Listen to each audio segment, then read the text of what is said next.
Hi friends. I thought maybe today we could talk a little bit about walking down a different sidewalk.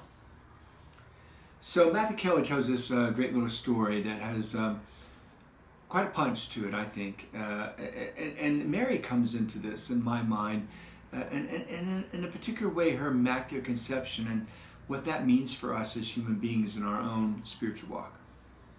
So the story goes something like this. Guy walks down the sidewalk, and there's a big hole in the sidewalk, a big sinkhole.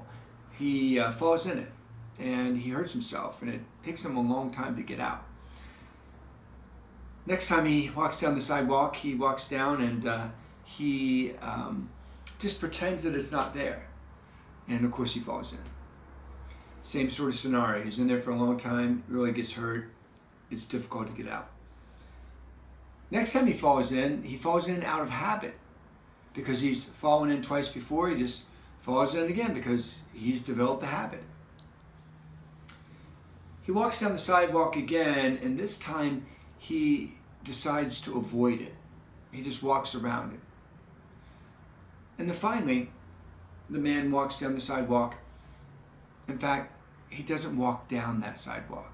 Finally, the man walks down a simple, different sidewalk. Put simply, he walks down a different sidewalk, one that doesn't have a hole. The moral of the story, I think, in regards to the Christian life, is that we all have holes in our lives. We all have sinkholes in our lives. We all have holes that we fall into. They come under many names. They come under sin. They come under bad habit. They come under vice. They come under addiction or attachments, obsessions, whatever, But they're holes. And they're problems for us because we fall in them. And this little story shows that there's different ways that we as Christians can walk the sidewalks of our lives. We can go through life unaware of all the holes that we could possibly fall into. There's a saying that is something like ignorance is bliss, but that's not the case when it comes to Jesus Christ. What I'm getting at here is that it is better for us to know God and to know not just about Him, but to know Him, to know His teachings, to know His truths. That way, when we run into lies, stuff that really isn't from God, we're going to be able to see it for what it is. We're going to be able to see the holes. And we're going to be able to avoid them, falling in them, staying in them, and hurting ourselves, let alone leading other people into the lie too. Like on a whole society level, there's all kinds of lies, for instance, that are being perpetrated on a societal level. And a lot of us are just simply following it. But we know that they're lies. And then eventually we just fall in the holes with other people, or we are the ones who are leading other people into those holes. So ignorance is not bliss when it comes to God. But here's the deal. We often think to ourselves, if I don't make the effort to really know God and get close to Him, then not knowing Him and His teachings, then I won't be responsible for them. They're not going to be a burden to me. Being unaware of them, I won't have to follow them. And somehow that's going to be better for my life. Because they won't be restrictive. They won't be the ball and chain and so on. That's a bunch of malarkey. Life is full of holes and big ones in our lives. And we're going to fall in them if we don't know that they're there. And the only way we're ever going to know what those addictions are, those attachments are, those sins are, those things that we're going to really struggle with in life, is to draw closer to God. So ignorance is not bliss. Well, another option that we have is we can pretend that the hole is not there as we're walking down the sidewalk. But that's equally problematic, right?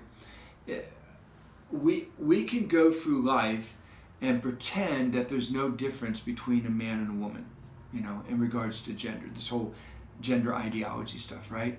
But we're going to fall into that hole especially if we pretend that it doesn't exist. And not only that, our children are going to fall into that hole. And that's just one among a host of pretends that we are participating in on a societal level. And these pretensions are the stuff that are going to lead the people that we love the most into holes that they may never ever be able to get out of, and hurt themselves a great deal, and hurt us and lead others into that same hole. So pretending that there is no truth is very dangerous, right? There are fundamental, universal, absolute truths. And not just about gender, but about so much of what God gives to us in the divine order and in the natural order. And when we know those truths, man, we can avoid all kinds of holes in our lives. And when we don't, or we pretend that they don't exist, we're going to fall, and often, which leads us to the next one. We can walk down the sidewalks of our lives, and we can just fall into a habit of falling into that hole. And the problem, there are many problems with it, but one of the problems is that then we push the blame not on ourselves for doing the same thing over and over again, but on the fact that we are now addicted. That we now have established a habit, that we have a habituated behavior or thinking or ideology or lifestyle or actions, right? And we spend our lives really struggling with that habit. And then at some point in our lives, we arrive at a day where we're looking at our lives and going, how in the world did I get to this thing? How in the world did my life get to this point? And then we're trying to overcome smoking. Then we're trying to overcome drugs or drinking or pornography or objectifying women or our addiction to our job or fill in the blank, binging on Netflix.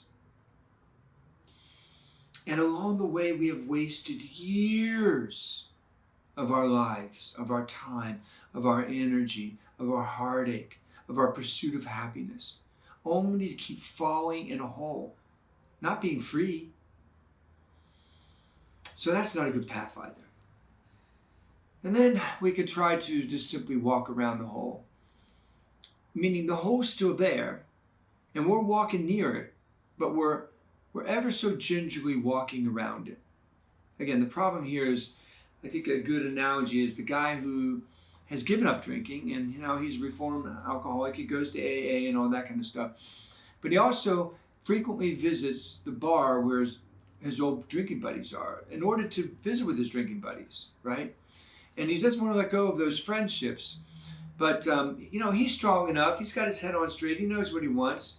And he keeps going in there. But life happens, and stressors happen, and those stress gets into him. And then one day, he starts drinking with those buddies again, right? And then he falls into the hole. And he feels like crap, right? Because this is really not what he wanted. And you can apply that to anything that we are trying to avoid, but we stay near. Now, I think there's a sure path for us as Christians, and that path is simply to start walking down a different sidewalk. We spend so much time of our lives dealing with those other four. And we make our lives more complicated than they need to be. The image, by the way, I'm giving you is the great little image from Matthew Kelly. And what he says about this is that life doesn't have to be that complex. Life was meant to be simple. It really was. Even in this complex world, life was meant to be simple. And that life that God is offering, that simple, beautiful, free life that God is offering you and me, is from Jesus Christ. And I remember I said at the beginning that this is related to Mary and her Immaculate Conception. And here's how I see it real quick, is that Mary was preserved from original sin, and original sin causes us to be drawn to sin, to things other than God and what God has to offer us. she was given what's called a prevenient grace, meaning a grace that prevented original sin from touching her. But here's the deal. For the rest of her life, and certainly we see this in Luke's Gospel, I think it's Luke's Gospel chapter 1, yeah, chapter 1. When the angel Gabriel comes to her and proposes to her that God wants to be born in her, right? And ultimately she says yes to this, even though she doesn't understand it, it's a mystery, and she knows it's going to cause her trouble, like people accusing her of, having a child out of wedlock back in those days. But she says yes to this. She has this beautiful line. She says, I'm the handmaid of the Lord. Let it be done unto me according to your will. Now, her ability to say that isn't solely dependent upon only that prevenient grace that she was given at her conception.